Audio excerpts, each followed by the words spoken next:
नेहा बताइए, ऐसे ही कमजोर हुई है या कोई कारण से? सर मजाक में कहें तो सोने चांदी का शायद चमक देख के हो सकता है थोड़ा सा इन्फिनिटी कॉम्प्लेक्स, इंफीरियरिटी कॉम्प्लेक्स हो सकता है, बट जोक्स अपार्ट एनर्जी में हमने थोड़ा सा एक कमबैक लोअर लेवल से आता हुआ देखा है, लेकिन वो स्ट्रेंथ सस्टेन नहीं कर रही है। इनफैक्ट आज हमने देखा कि जब यूरोपियन मार्केट्स खुले बहुत तेजी से एलएमई मेटल्स भागे जरूर थे, लेकिन जिस तेजी से ऊपर गए उसी तेजी से नीचे आ गए।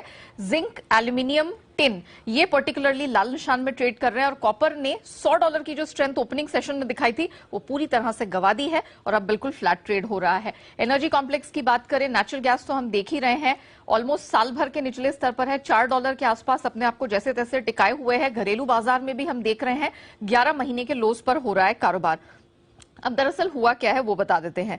ग्लोबल अर्थव्यवस्था को लेकर चिंता अभी भी बरकरार है और ये हम नहीं कह रहे हैं, ये आईएमएफ की तरफ से बयान निकल कर आया है। वो मान रहे हैं कि 2023 में दुनिया के 1/3 देश हैं वो मंदी के चपेट में आने का खतरा बना हुआ है। यूरोप, अमेरिका, चीन अभी भी आप कह सकते they are not out of the woods और उन्होंने माना है आईएमएफ चीफ ने कि पिछले साल के मुकाबले ये साल है वो ज्यादा चैलेंजिंग इन 3 इकोनॉमीज के लिए साबित हो सकता है। प्लस आज चीन के मैन्युफैक्चरिंग पीएमआई के आंकड़े आए हैं, 3 महीने के निचले स्तर पर है और सिर्फ यही नहीं, वियतनाम, मलेशिया, ऑस्ट्रेलिया इन सब ने एक लाइन से अपनी फैक्ट्री आउट एक्टिविटी के डेटा रखे, वो भी काफी खराब है, ऑलमोस्ट 15 से 16 महीने के निचले स्तर पर दर्ज हुए हैं।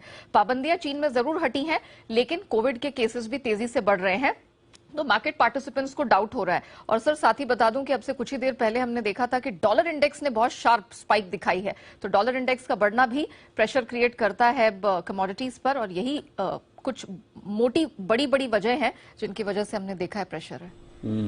तो ये सारी की सारी वजह है जिसकी वजह से थोड़ा सा दबाव मेटल्स में दिख रहा है, एनर्जी कमोडिटीज में दिख रहा है।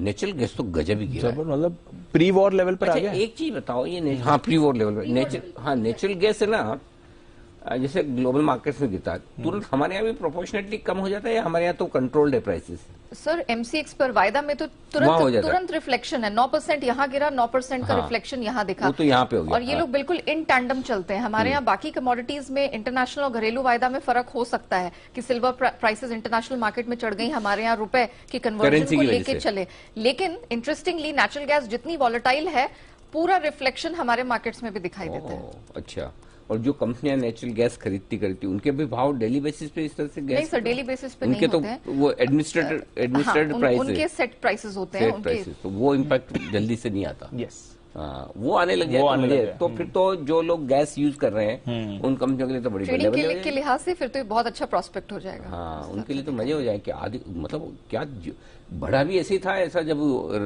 युद्ध हुआ गया था, बिल्कुल कौन कौन सी पाइपलाइन फूटने वाली थी कि कहाँ एक्सीडेंट और कहाँ ब्लॉक है। हाँ, नाम बताओ। नॉर्थ स्ट्रीम बस अभी यमल की जो पाइपलाइन वहाँ पे सर अभी भी इन्वेस्टिगेशन उसकी चल रही है। बता कर रहा हूँ कि जिस तरह से रोज खबरें आती थी, इधर लीकेज उधर लीकेज, ये फूट गया वो फूट गया, सब फालतू की और आउटेज भी चल रहे हैं बहुत सारी जगह पे, बात ही नहीं करता ये सब, भूल गए सब। जी, आज जरा इस पर एक विशेष टिप्पणी ली जाए सेठी साहब से। सेठी साहब, जो कमोडिटीज के दाम ढीले हुए हैं कल और ये सब गैस के दाम कम हो रहे हैं, कुछ विशेष टिप्पणी आपकी?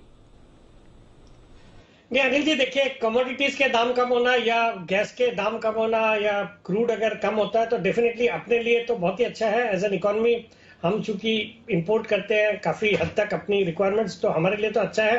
और बाकी कमोडिटीज के दाम कम होंगे तो ओवरऑल जो इन्फ्लेशन लेवल्स है वो भी कम होंगे और उसका फिर एक फेड पे भी असर आना चाहिए। मतलब जो उनकी मेजर दिक्कतें हैं इन्फ्लेशन की जिसके कारण से रेट हाइक कर रहे हैं, तो वहां पे भी एक उनको फिर सोच विचार करना पड़ेगा। तो ऑल इन ऑल ठीक ही लग रहा है। बाकी सेक्टर के लिए थोड़ा डेफिनेटली नेगेटिव हो सकता है, बट जो इनके कंज्यूमिंग सेक्टर्स है उनके लिए बड़ा पॉजिटिव होगा।